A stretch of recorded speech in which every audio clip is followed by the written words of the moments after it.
Hello viewers and welcome to another match of Warhammer 40,000 Conquest. My name is Mitch and I am the Hive Tyrant. Today we've a game filmed in Northampton, England, sent in by Barry Wardle on behalf of the Guardians of Tyr. On the left we see a rather unconventionally constructed Colonel Straken deck played by a gentleman named Ben Crawford. At the opposite end of the table sits a fellow named Ben Ebrahim, and he instead is opting to play as our most recently released Dark Eldar faction warlord, Archon Salaine Morn. Salaine starts the game holding our initiative token, and her opening deploy action is going to be throwing out her signature attachment, the one-cost unique relic trait card, Last Breath, attached to her warlord unit. So not only is Archon Salaine Morn now going to be able to attack as a 2/7, but whenever she happens to damage an enemy army unit with one of those attacks, that unit ends up getting a persistent -3 attack value debuff, which does last until the very end of the phase. But at the other end of the table, Colonel Straken throws out his own debuff-oriented card, the somewhat seldom-seen Space Marine faction support Hallow Librarium, where, at a planet where the enemy warlord is not, you simply exhaust that support in order to pick an enemy unit, and you give it a -2 attack value debuff, which lasts, again, until the end of the phase. At planet number 1, currently under contest, we see our first Cabalite trait unit. It's going to be a copy of Sybarite Marksman, thrown out by Salaine Morn. It's 1 cost, 2 attack, no command icons, 1 hit point, and importantly, it's a Cabalite trait unit. So in addition to possessing the ranged keyword, because it was played to a red material type icon possessing planet, that means Archon Salaine Morn is going to be able to trigger her limit once per phase reaction and gain 1 resource after playing that unit. So it's a net free army unit.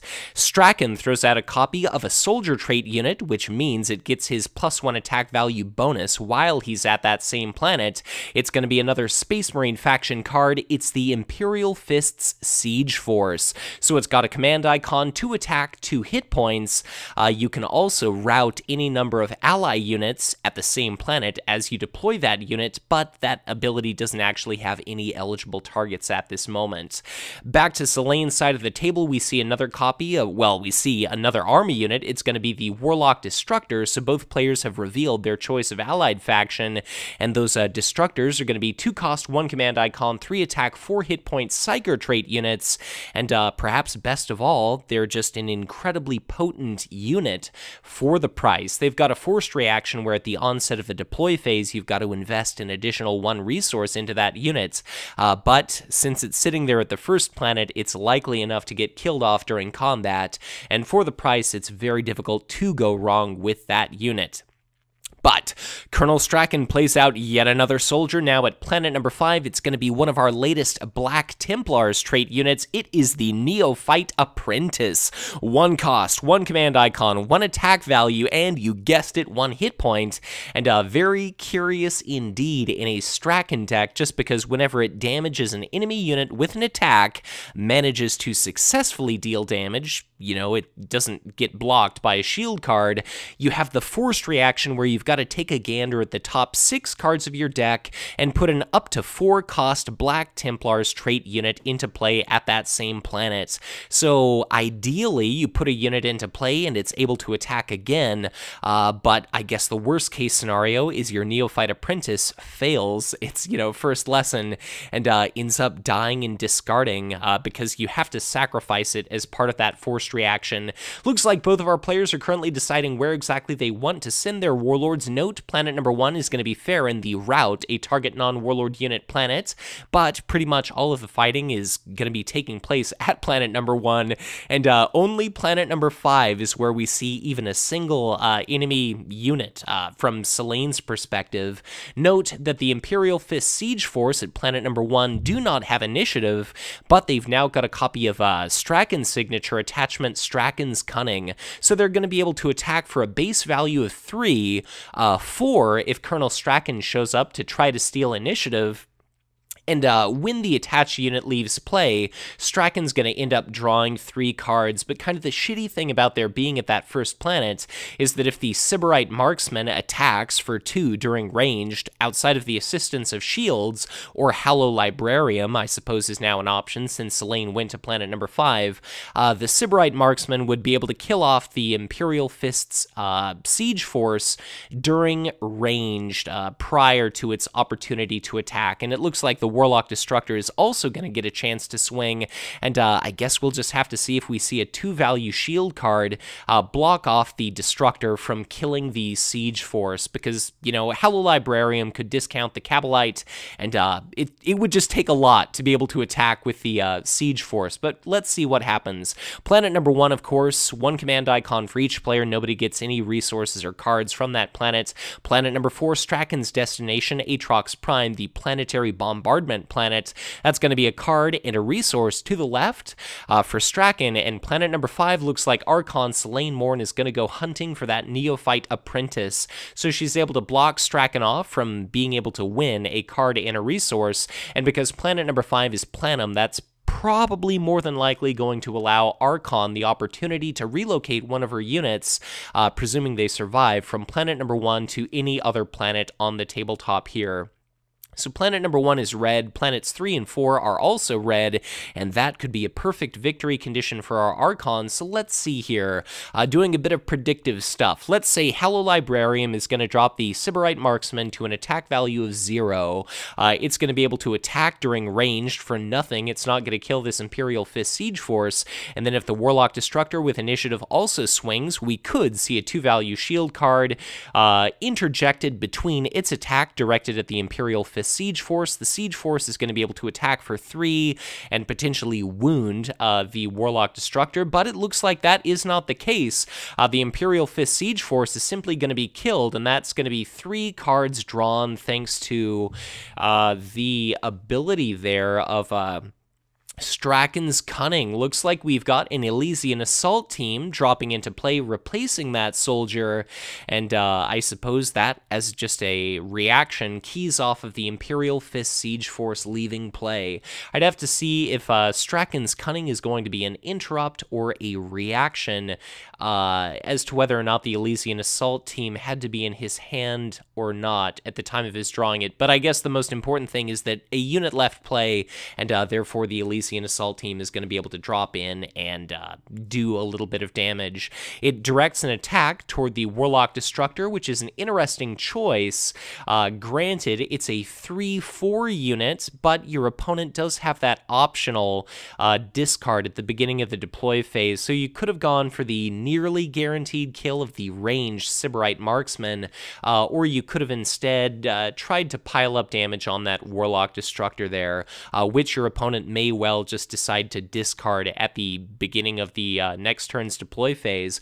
But it looks like we come to the end of a combat round. Our Elysian Assault team ends up retreating, so things were kind of done a little bit out of sequence there, but definitely not a big deal. The combat round comes to a close, then both players ready their units, then our player with initiative has the opportunity to retreat. Looks like he did not. The Elysian Assault team did indeed decide to retreat, and there we go. I suppose that's the obvious answer behind not wanting to direct your attack toward that Sybarite Marksman, because Colonel Straken's able to fire Aatrox Prime at the enemy HQ. That's going to be a dead Marksman, and it's also going to be a nearly dead Warlock Destructor, so I would not be surprised at all to see that discarded during this following round's deploy phase, just because even though it's going to be tempting to relocate it someplace with Planum, I don't know, investing a resource in a unit just to have it sit there and off initiative have 1 hit point left, it just seems like probably not the greatest effect in the world. But Archon Salaine Morn handily dispatches that Neophyte Apprentice. He does not manage to make it through training, as, you know, so many Space Marine scouts, or apprentices as they're known in the Black Templars chapter. I guess basically he failed out of the academy. Perhaps he managed to pass theory, but he failed his practical. But Yeah, regardless, Warlock Destructor is now deposited at our current planet number 2, Yvonne, the planet which forces both players to put a unit into play directly from their hand into their HQ, and now the initiative token is going to be in Colonel Straken's possession. He throws out a copy of the limited keyword zero-cost support, the monumentally powerful troop transport. Even if you're not playing Broderick War, go figure, putting up to 2 guardsman tokens into play is going to be fantastic. You basically sacrifice it, you pick a planet, you put a guardsman token into play, or if that planet happens to be a green strongpoint type icon possessing planet, you instead put 2 guardsman tokens into play. Obviously, guardsman tokens are soldiers, they're Elysian Assault Team eligible, and if Colonel Straken is sitting at that same planet as soldiers, they're going to be able to attack for a total of 2. But on Archon Salaine Morn's side of the table, she throws out another Cabalite trait unit at a red planet, so it's going to cost 2, and then she'll regain 1 resource, which is going to be important to keep in mind for some of our latest Dark Eldar cards that gain can trigger. I believe it's the Cabalite Harriers, I forget.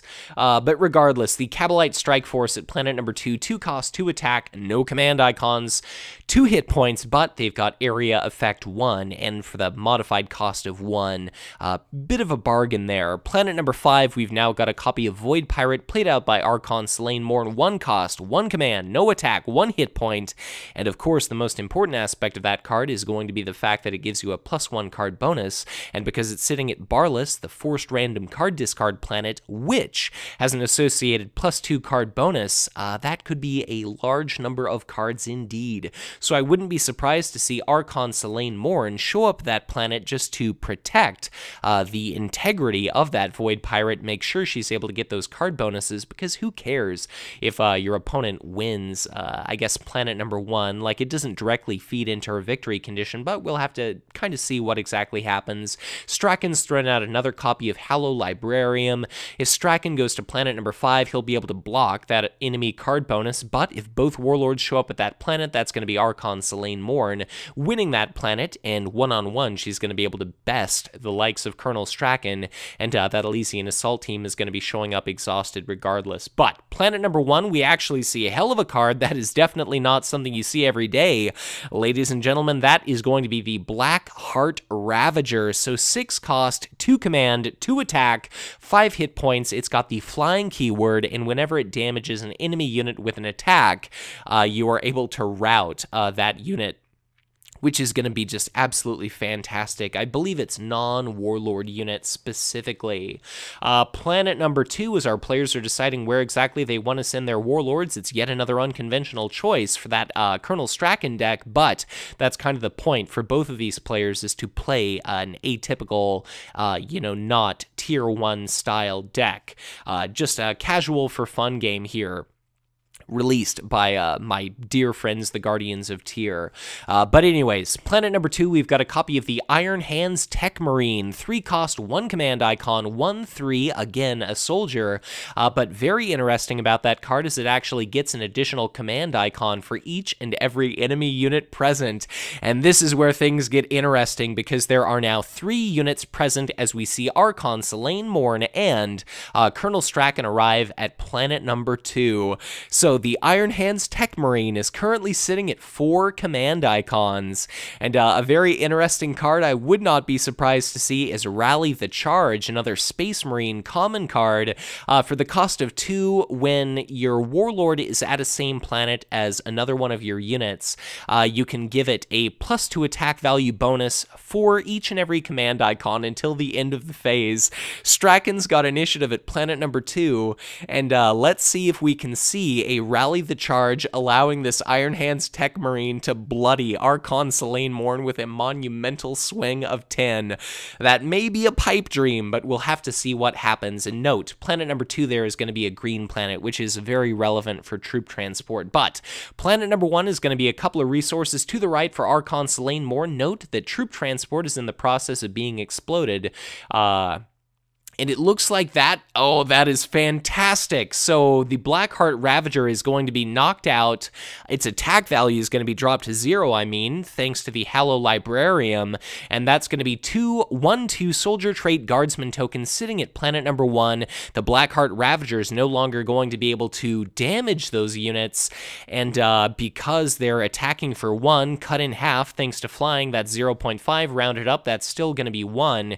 And it looks like Colonel Straken may end up winning that planet, but for the cost of 2, we see a Shadowed Thorns Pillagers put into play. I can't quite tell if Archon refunded herself erroneously 1 resource, but be sure to check that out in the comments.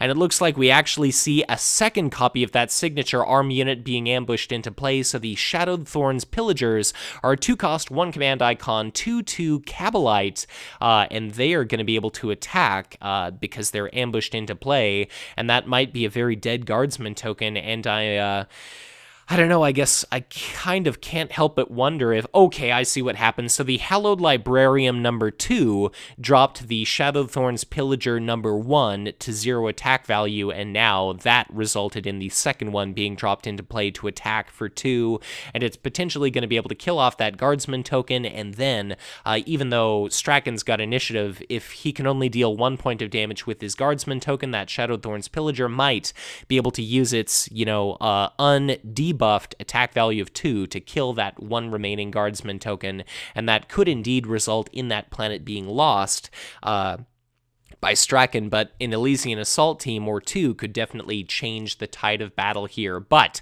planet number 1, of course, was going to be 2 resources to the right for Archon Salaine Morn. Planet number 2, thanks to that Iron Hands Tech Marine, is handily going to be a whopping 1 resource won by Colonel Straken. I hope he doesn't spend that all in one place. Looks like we see a copy of Glorious Intervention, so that's going to be the attack prevented. Okay, here's how it works. You sacrifice the Exhausted Guardsman token to deal a point of damage to something, but we saw Inevitable Betrayal discarded as a shield. The attack is going to be prevented, and now that Guardsman token is going to be able to attack for 1, but we see another copy of the signature event, Inevitable Betrayal, discarded as a shield. That's going to be a couple of attacks of 0. Directed towards that guardsman token, and note that at planet number 5, being entirely uncontested and indeed unmolested, that Void Pirate is going to result in Archon Salaine Morn drawing a whopping 3 cards. That is definitely a value pirate right over there. We're going to come to the end of a combat round, and now it's going to be 1 guardsman token against the world, but if that 1/2 is going to be able to kill off a 2/2, then that could well be this planet won by that lowly guardsman token. So Hallow Librarium, definitely not a card I see often, but it is definitely putting in work, so very fantastic effect used right here. I mean, the fact that it's shutting down a 6 value, elite army unit is just crazy. But Shadowed Thorns Pillagers takes a swing, Suppressive Fire is going to be discarded, the Guardsman token only takes 1 point of damage, and are we going to be able to seal the deal here? Guardsman token takes a swing, that's going to be Archon's Terror discarded as a shield, so Salaine must really want this planet indeed. Do we have another 2-value shield card? No, we do not. That Guardsman token is dead. Do we have an Elysian Assault team to win this battle? I imagine that the answer is going to be no. So that is going to be Archon Salaine Morn plus 1 resource, and Colonel Straken down 1 resource, and that's going to be Ossus for a green planet added to the victory display of Archon Salaine Morn. So congrats to Ben Ebrahim on winning that battle. But planet number 2, things might just get interesting. Do we have a Rally the Charge? I guess it doesn't really matter because we don't have the resources required to actually drop that into play, which is a monumental bummer, but the Tech Marine is going to be able to attack for 2, but kind of the crappy thing about this is as soon as Archon Salaine Morn is going to be able to damage that unit, even though she's not going to be able to kill it unless our Colonel Straken player is going to be able to block that effect entirely, then it's going to drop down to 0 attack value for the remainder of this phase. The Iron Hands Tech Marine takes its action to kill that Warlock Destructor, which by now has cost 3 resources, but Archon Salaine Morn specializes in gaining a lot of resources, so that's probably not the end of the world for her. And now the Kabalite Strike Force is looking like it's going to be exhausting. Is it going to be using area effect, or is it going to be delivering a blow specifically to Straken or the Elysian Assault team? I guess it directed an attack toward, it must have been the Iron Hands Tech Marine, because okay, so it must have been area effect. We see Indomitable discarded as a shield, so the Elysian Assault team is not killed, and I guess that results in Straken and the Tech Marine taking 1 point of area effect damage. Looks like Archon Salaine Morn was going to be directing an attack at the Elysian Assault team, but now things are going to be ever so slightly different in some sense. So we see the Kabalite Strike Force being removed from play because, okay, I guess maybe they got their order of operations slightly wrong. I guess Colonel Straken takes a swing and kills it, or regardless, Archon Salaine Morn kills the Elysian Assault team. We've still got those damage tokens persistent upon the Iron Hands Tech Marine, so perhaps it was the Kabalite Strike Force doing area effect 1. We saw Indomitable discarded as a shield, then Straken killed it, then Archon Salaine Morn manages to kill off the Elysian Assault team. So if Archon Salaine Morn is going to be able to stay at this planet, she's going to get a little bit roughed up, but she might be able to win it. Depending on, of course, on what she has in her hand regarding shields. But we could see the Tech Marine attack for 2, then the Archon hits the Tech Marine, it's going to presumably drop to 0 attack value, then Straken attacks Archon Salaine Morn for 2, she's going to be at possibly 4 points of damage, and then Archon Salaine Morn, well, we'll come to the end of a combat round, Straken's going to be able to attack again, then Archon Salaine Morn is going to be able to put a bit of damage on Colonel Straken, but she's definitely going to be outpaced rather quickly in regard to just the amount of damage that she can deal out. So I suppose if this were me, we've yet to see Iridial anywhere on the tabletop, that healing planet, and I would imagine I would direct my attack directly toward Colonel Straken, hopefully get him to 3 points of damage, and then just kind of see how things go. Or perhaps my mistake, I guess I thought that the Archon was still ready to participate in an attack, but we've come to the end of a combat round, all of our units readied, looks like neither player has decided to retreat, and now it's going to be up to Archon Salaine Morn. Does she want to get one last pot shot in at Colonel Straken? She takes 2 points of damage thanks to that Iron Hands Tech Marine, and now she's going to direct an attack toward, is it the Tech Marine or is it Straken? It's going to be a couple of points of damage on Colonel Straken. Looks like we've not seen, I believe, any 2 shield value cards used by our Colonel Straken player, and now Straken, really, he can either retreat or he can attack Archon Salaine Morn, but because Archon Salaine Morn only has 1 resource, he need not worry about another copy of Shadowthorn's Pillagers or Clavex Warleader being dropped into play. And of course, if we did have a Clavex Warleader for Archon Salaine Morn, it probably would have been better to play that a little earlier during the round to prevent the 2 points of damage being dealt by that Iron Hands Tech Marine out to your Warlord. But Archon Salaine Morn retreats. Looks like Yavharn is presumably not going to be triggered by our player, but that's going to be the Iron Hands Tech Marine left sitting at that planet. Straken's got 3 points of damage, 3 hit points remaining. Archon Salaine Morn has got 4 points of damage, 3 hit points remaining, but she's still got that signature attachment. And just consider that for the remainder of this match, neither player is going to have a 3 value option to use as shields.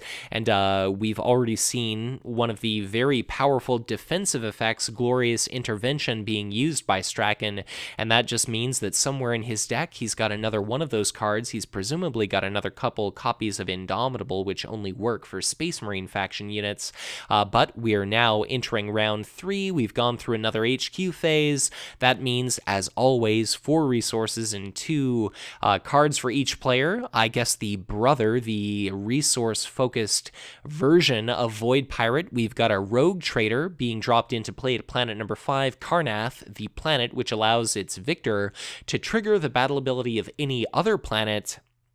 That's going to result in a possible, well, it's a 1 cost, 1 command icon, plus 1 resource bonus, 0/1. So that's potentially going to be 2 resources and a card for Archon Salaine Morn, but we see another copy of Imperial Fist Siege Force being deployed to planet number 5. It does allow Colonel Straken to rout any number of allies at that planet. We actually do see that rogue trader being routed, but the interesting exchange here is now Straken's potentially going to win command at planet number 5 as opposed to tying, but now wherever Archon Salaine Morn goes, presuming that she's going to be winning the command struggle at that planet because she'll have that rogue trader in tow, she's going to be gaining 1 resource from that effect.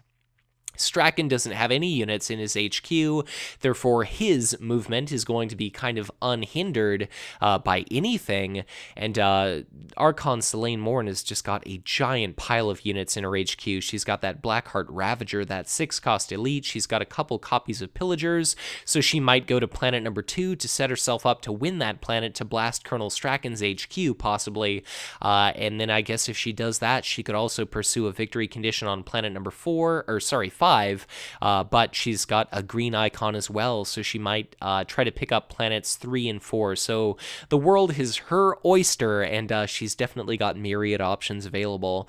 Looks like Archon Salaine Morn is indeed going to show up at planet number 2. Straken dissimilarly arrives at planet number 1. So planet number 1, we've got a copy of Hellion Gang, which was going to be a 2-cost unit that Archon Salaine Morn was able to gain a resource after playing because it's a Raider trait unit.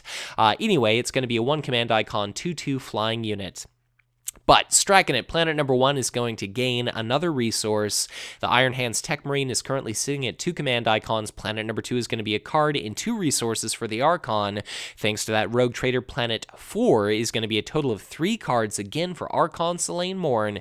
And planet number 5 is going to be a card and a resource to the left for Colonel Straken. Straken's now got a copy of Staging Ground in his HQ, the 1-cost AM support that allows you to exhaust it to deploy, and up to 2-cost unit from your hand. You've got to pay the cost, but definitely Straken does have the resources to fund that effect. Note that at planet number 1, Hallow Librarium now results in the Hellion Gang having no attack value whatsoever, but, you know, it's not like it makes a big difference, but that was maybe a slightly suboptimal play to use that prior to your actually attacking, like you have an action window after attacking. Anyways, doesn't really matter. Iron Hands Tech Marine attacks for 2. It's dropped down to 1. The Hellion Gang, of course, takes a point of damage. It swings for 0 against it, doesn't matter. Colonel Straken deals the killing blow, and that is going to be a Hellion Gang destroyed. That about sucks. That's going to be a copy of Clavex Warleader being ambush deployed to planet number 1. It drops into play. It's a 4-cost, 2-command icon, 3/3. Reaction is it destroys a wounded enemy army unit. So the Iron Hands Tech Marine is going to be killed, and Colonel Straken had better hope to high hell that he's got a shield card in hand, or of course he can just use the Hallow Librarium, of course. So the Clavex Warleader is now going to have its attack value decreased by 2, and it's going to be able to attack for a monumental 1 directed toward Colonel Straken. Is Straken going to be able to survive 1 point of damage being dropped atop of him, or instead are we going to see a shield card? Straken is kind of hurting for cards in hand though, so I would not be surprised to see I guess him just running out of shields in fairly short order. That is going to be another point of damage on Colonel Straken. We're going to come to the end of a combat round if the Clavex Warleader decides to stay. That is meaning it's going to take a hit of 2 from Straken. Yes, looks like both of our players are deciding to stay. The Clavex Warleader is only going to be able to attack in return for 1, but do we have any 2-value shield cards for our Dark Eldar player? Let's see, what do you have in regard to shields, Mr. Straken? What do you have in regard to shields, Miss Salaine Morn? So, Straken is now sitting dangerously at 1 hit hit point remaining. Note that that copy of Staging Ground has not been used. Straken ends up winning that planet as the Klavex War Leader retreats just inches away from bloodying Straken, but now he's just got 1 hit point left, and therefore he's going to be just trivially easy to bloody. We've seen all of our planets. Spoiler alert, there's no Iridial, there's no healing planet. It's not as if AM has a way of healing units, and now, as soon as Straken takes 1 point of damage, he's going to be removed from a planet, which could definitely cost his controller dearly. So is there going to be anything that Ben Crawford's going to be able to do to get himself out of this one? Note that that copy of Archon Salaine Morn is indeed sitting at Aatrox Prime. What does Aatrox Prime do? Why? It allows you to pick the enemy HQ to deal 1 point of damage to each and every enemy unit present at that location. And I guess thanks to the copy of Rally the Charge being discarded, not used to just obliterate Archon Salaine Morn, that is going to prevent Colonel Straken from being bloodied, so it's a bit of a shame to see it discarded as a shield, but I would imagine that there's a reason why a lot of players don't use Rally the Charge. But, like I said, this is meant to be a match played out for fun, and I am definitely entertained by both of these players' decks here, even if Archon Salaine Morn is probably ever so slightly closer to competitive than is Dear Straken. But we've got another HQ phase having come and gone. The initiative token is, I believe it should be in the possession of, no, I guess Colonel Straken has the initiative token. I think that's correct. Both of our players have come across 4 resource tokens that they collected off the streets, and they're each going to add the top 2 cards of their deck directly to their hand. We've no new planet. Planet number 4, we've got that Imperial Fist Siege Force sitting out there, and now Straken's got 1 planet type icon of each kind, and our Archon still has 1 green and 1 red, so if she wins the battle at planet number 1, which she totally could easily do, potentially, that's going to be another red icon, and then if she's going to be able to win the last planet battle, she could win through that, or if she picks up the green icons at planets 2 and 3, that would also be a victory for our Archon. At planet number 1, as Straken is trying to figure out what he can do to get back in this game, we see a copy of another Space Marine unit, rather unconventional include here. It's going to be a copy of Bloodclaw Pack. You generally don't see this outside of Ragnar, I guess, you know, if you even really see it in Ragnar, but it's a 3-cost Space Marine unit. It's a soldier, 1 command icon, 2/2, and most importantly, when the enemy Warlord shows up to that same planet, as a reaction, you can exhaust it and put a Space Wolves trait unit from your play, from your hand into play. I guess the dream is going to be the 5/5 Space Wolves Predator, normally a 7-cost unit that you can cheat into play for free, but then again, you're missing out on the effect if you decide to do that. Planet number 1, we've got a copy of Rogue Trader now garrisoned at that planet. At least I believe that's a new copy, and just incredibly important to keep in mind is over there on the right, Archon Salaine Morn's HQ. She's kind of decided to pimp her crib with a copy of Archon's Palace. So a very fitting in-name card to be played by Salaine, but for the cost of 2, it's a unique support where whenever Straken happens to win a command struggle, which hasn't really been happening this game, you can either shut the card or resource bonus of that planet off entirely. Both of our players decide to send their warlords to planet number 1, and the Bloodclaw Pack achieves its dream in life. I guess when it was first born, when it hatched from its Fenrisian egg, it one day longed to put a Space Wolves Predator into play, so a 3-command 5/5 vehicle is now sitting at that planet, and we'll have to see what exactly happens here. Note that the presence of Archon Salaine Morn disallows Straken from using either copy of Hallowed Librarium, and even though Straken's got initiative, he's going to have to get his Warlord away from that planet as quickly as possible, otherwise his Warlord is going to be bloodied, and then I believe Straken's something along the lines of maybe a 2/5 on his bloodied side and with no ability, and for what it's worth, Space Wolves Predator is not a soldier, and therefore it's not even going to be able to benefit from Straken's effect. But will the Space Wolves Predator potentially be able to bloody Archon Salaine Morn? We'll have to see what exactly happens, but planet number 1 is, of course, going to be a card and oh god, it's going to be a card in 2 resources, one by Archon Salaine Morn. Note, as a combat action, Archon's Terror is going to remove that 5/5 tank from that planet. Now, I can only imagine that we're going to see Colonel Straken use his initial combat turn in order, well, to retreat. Planet number 2 is going to be a couple of resources and a card, one by Archon Salaine Morn. Planet number 3 is going to be 3 cards in total, one by Archon Salaine Morn. And planet number 4 is going to be a card and a resource, one by Colonel Iron Hand Straken. So, the Space Wolves Predator is now gone. Granted, it's cool to get that tank into play for free, but now what kind of sucks for Straken is even his Bloodclaw pack is going to be exhausted at that same planet. If Colonel Straken retreats, then that Bloodclaw pack's life is going to be forfeit, and there's going to be very little, if anything, that he's going to be able to do to survive this relentless Dark Eldar faction onslaught. Plus, considering planet number 1 is going to be Aatrox Prime, even if Straken is not bloodied, that's going to be another blast directed directly at his HQ, so I guess we'd better hope for Straken's sake he's got a shield card in hand. He uses that combat action to retreat, and now let's just see a very dead Bloodclaw pack. It's going to be 2 points of damage dealt by Archon Salaine Morn. That's going to be a dead Bloodclaw pack. It doesn't even survive long enough to have its attack value decreased to 0. Well, yeah, I guess since immediately upon damage being dealt, like the unit is instantly killed, so I don't think its attack value would drop in time before it dies. But regardless, Aatrox Prime fires at Colonel Straken's HQ. It's a point of damage on the Space Wolves Predator. It's a point of damage assigned to Colonel Straken, but we see another copy of Indomitable discarded as a shield, and therefore Colonel Straken is not bloodied, but again, he's going to be just trivially easy to remove from that planet, and that's going to be a blue and a red icon picked up by Archon Salaine Morn. She might end up going to planet number 1 if she goes to planet number 2. You know, I guess planet number 2 could eventually be a victory condition for her, but Straken's movement is again going to be confined thanks to that Space Wolves Predator that itself is going to be arriving exhausted.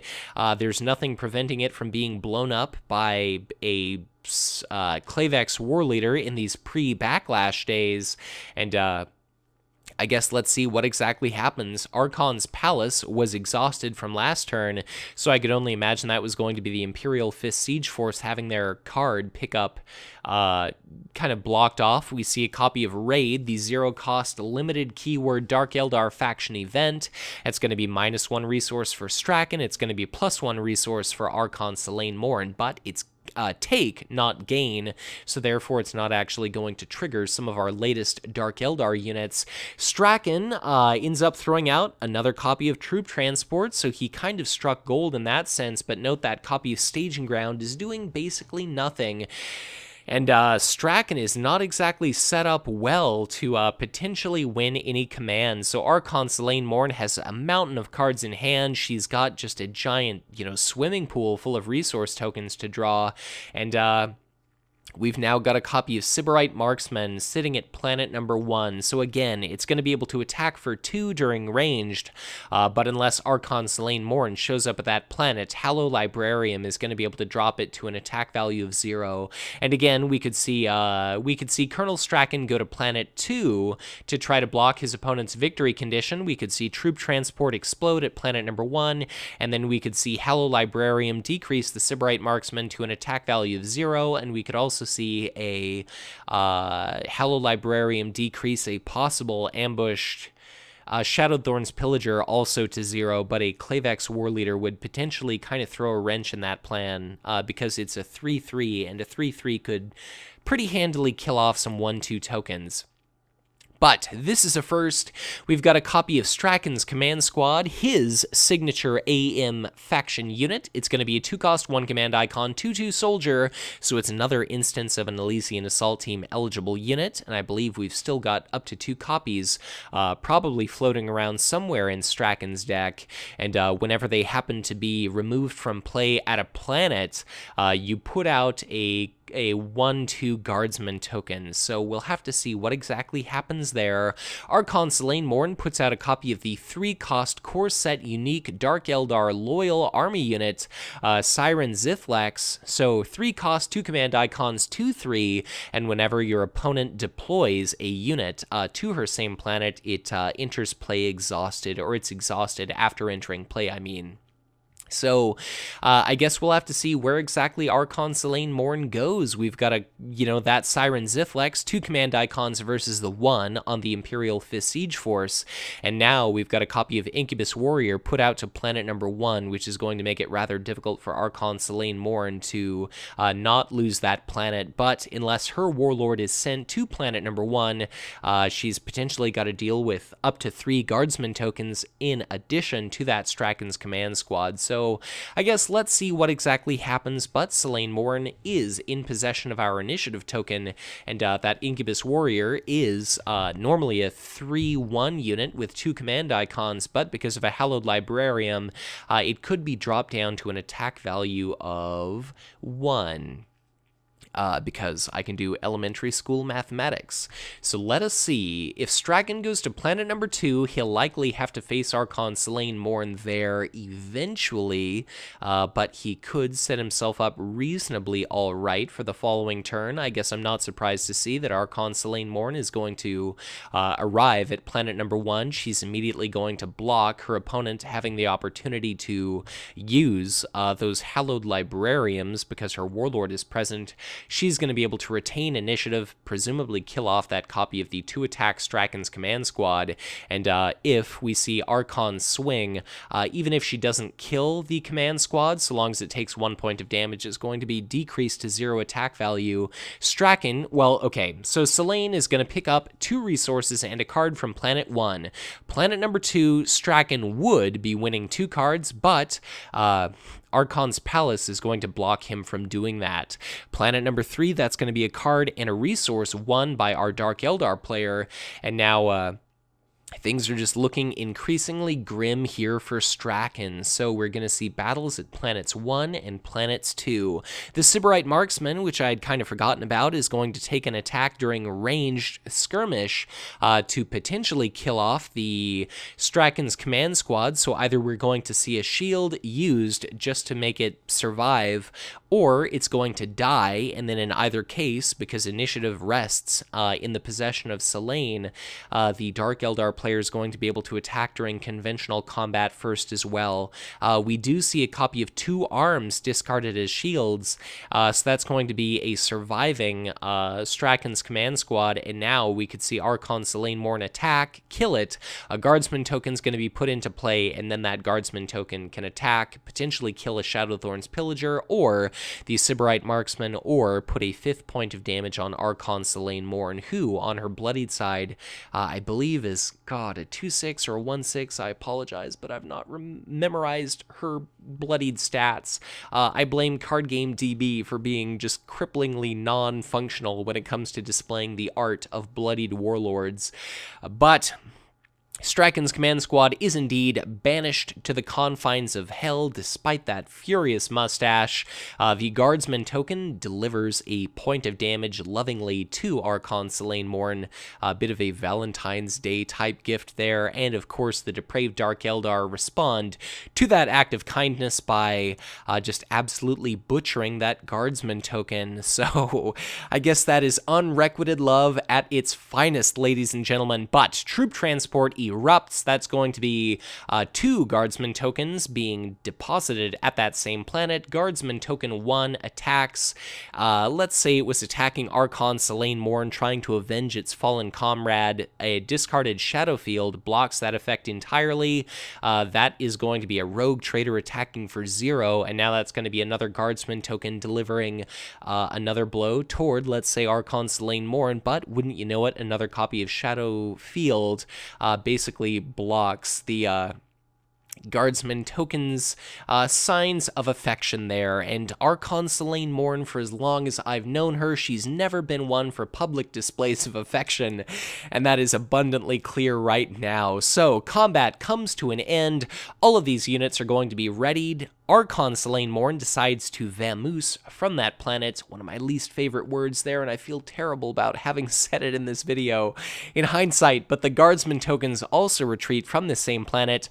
That means that Planum is going to have the opportunity to relocate any of these units, pretty much wherever, so why don't we see something powerful? Well, okay, here's the thing. If we see something powerful shifted to planet number 2, then Colonel Straken's just going to be able to use Librarium to drop it to 0 attack, and then he's going to be able to kill it off. So there's really not any point to doing that. Yeah, I guess the Sybarite Marksman is deciding to throw its life away at planet 2.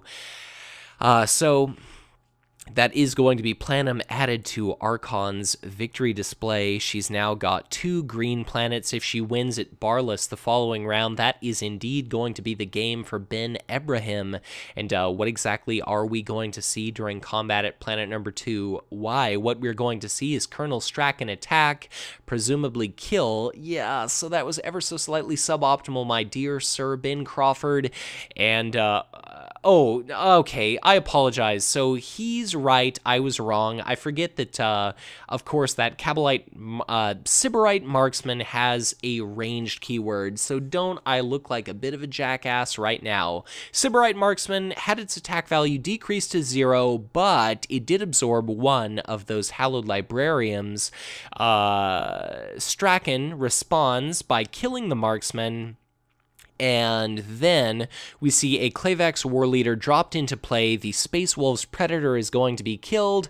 Hallowed Librarium is dropped into play. That's going to be that Clavex War Leader decreased to 1 attack value, but Colonel Straken is still bloodied regardless, so he's flipped over to his bloodied side. I believe that he still happens to be a 2/5, but if he's going to be, you know, if he takes 5 points of damage, that is going to be a loss for our AM player by Warlord death, as it's now known. So let us see what exactly happens. That's going to be a random card discarded from Straken's hand, which is what I would say, but I don't believe Straken had any cards in hand when Boundless was triggered, and now that Clavex War Leader is going to be set up nicely at that planet. There's no way that Straken's really going to be able to win command at planet number 2 unless he does like an Exterminatus, or well, Exterminatus won't kill elites, or uniques, my apologies.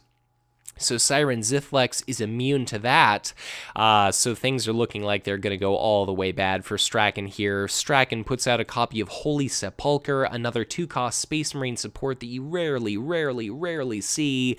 Whenever a Space Marine unit is put into your discard pile from play, you can exhaust that to return it to hand, but that's a little too late to bring Straken back in on this one. We see another copy of Kabalite Strike Force grace planet number 1 with its presence, and I can only imagine that Archon Salaine Morn is going to drop off her mountain of units at that same planet. If Straken arrives at planet number 1, he's going to have to use his first combat turn. Note that he has initiative in order to retreat from that planet. He could use Staging Ground to put a unit into play, but he's not going to be able to win command at that planet because the enemy currently has 5 command icons sitting there. Those Guardsman tokens are going to be entering play exhausted. Well, they're going to be sent to that planet, and then they're going to exhaust. And it just looks like Archon Salaine Morn is basically unstoppable at this point, despite not having that same Black Templar faction-specific, chapter-specific specialization. Terrible joke is terrible. So let us see here. Both of our players are deciding where exactly they want to send their warlords. I would only imagine both players are going to go to planet number 1, and that means that is going to be 3 cards and 2 resources won by Archon Salaine Morn. And at planet number 2, Morn is going to pick up a card and a resource. So things are looking basically impossible for Straken to kind of weasel his way out of this one. He could maybe score a bloodying of Archon Salaine Morn, but I would be absolutely shocked, quite frankly, if that were to happen. And I guess I have no idea what Straken's 1 remaining card in hand is going to be, but I don't really think there's anything he could possibly hold that could really do anything at this point. Even Exterminatus wouldn't have helped him much. Maybe an eager recruit could indeed result in the bloodying of Archon Salaine Morn, but either Straken's going to retreat and abandon the game, or he's going to stay and fight and just be absolutely rent apart by just the terrible, terrible Dark Eldar here. Looks like Colonel Straken decides to accept his fate, but the interjection of a raid means that he's able to deal 0 points of damage, and now each and every one of our Astra Militarum faction units is going to be left exhausted. Incubus Warrior takes a swing of 3. I can only imagine it's going to be directed toward Colonel Straken, and those Hallowed Librarians cannot be used because the enemy Warlord is present. So who is going to deal the killing blow? That's going to be a copy of Clavex Warleader taking a swing of 3. 2 arms is going to be discarded, and that means that attack is going to be decreased down to 1. Colonel Straken is going to be sitting at just 1 hit point, and that is going to be the Kabalite Strike Force dealing the killing blow, and that is going to be the game. So GG, well played, good game, very well done, excellent performance by both of our players. Unfortunately, Colonel Straken was not going to be able to win this one, and in this Battle of the Bens, Ben Crawford unfortunately loses to Ben Ebrahim, but a tremendous thank you to both of our players for playing out this match. A thank you to Ben Crawford for humoring the Guardians of Tyr, that UK-based event organizer's request to build a rather unconventional deck. It was a delight to see, even if it didn't actually perform as well as it could have. And it's always an honor to see Archon Salaine Morn in action. So thanks again to Barry Wardle, thanks to the Guardians of Tyr. If you've not checked out their YouTube page, they upload commentated videos just like the Hive Tyrant does, so they're always a delight to watch. They're always great to give a listen to. And again, I can just scarcely express my appreciation for another proper sir in the form of Barry Wardle, in this instance, sending in another video for me to commentate, spectate, and of course publish to the Hive Tyrant channel. So if you enjoyed this content, be sure to hit that like button or the dislike button if you did not enjoy it. And as always, I really appreciate getting any kind of feedback in the comments section. Is there anything in particular you liked about this match? Is there anything you didn't like? Would you have built your deck differently? Would you like to see, what would you like to see coming up on this channel? If at any point you'd like to get in touch with me, I would encourage you to do so on Facebook or on Twitter. And if you want to share this video, it's always great to try to get more eyes on Conquest LCG and, to lend a helping hand to me in my unending endeavor to continue to grow this game. So, the bigger we are in number, the greater message we send to Fantasy Flight Games telling them to continue to support this fantastic product. And if you ever feel like you want to help support the Hive Tyrant, if you ever want to give back to this channel, I would be absolutely honored, flattered, and deeply appreciative were you to donate as little as $1 on a strictly monthly basis to my Patreon. If you yourself are a content creator, be sure to get in touch with me so I can promote your stuff through my Facebook page and through other forms of social media. And as always, I'll just end this video by saying thank you once again for watching, and as ever, be sure to check back in again soon for much more Conquest LCG content to come.